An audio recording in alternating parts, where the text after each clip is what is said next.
ওস্তাদ এই দেখো আমি আইফোন চুরি করেছি। আরে বাহ, তুই খুব ভালো কাজ করেছিস, এই নে এটা তোর কাছে রাখ, আমি আসছি। আরে ছোটু, এই আনারসের দাম কত? ভাই 140 টাকা কেজি, চল 2 পিস প্যাক করে দে। ঠিক আছে ভাইয়া।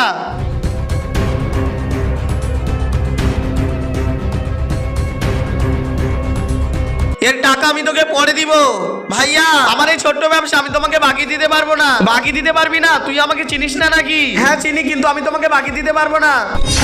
হ্যাঁ দিতে হবে না, কোনো সমস্যা নেই, আমি অন্য দোকান থেকে নিয়ে নেবো।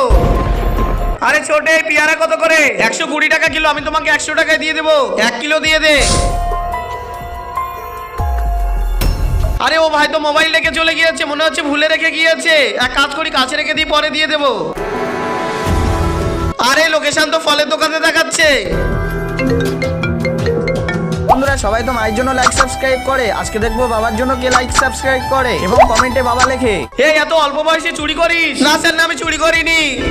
তুই আমার থেকে ফল কেড়ে নিয়েছিলি না? জি ওস্তাদ। এই শোন, বাজারে যে ওই ফলের দোকানটা আছে ওখানে তুই চলে আয়। ঠিক আছে ওস্তাদ। জি ওস্তাদ। এখনই যে মোবাইলটা চুরি করে এনেছিলিস ওটা কোথায়? এই তো, এটা ওই ফলের দোকানে রেখে দে। কিন্তু কেন ওস্তাদ? যা বলেছি তাই কর, যা। চল তোকে পুলিশে দিব, চল। গাইস তোমরা অমন লোকদের থেকে সাবধানে থাকো, নইলে তোমাদের সঙ্গে এমন হতে পারে।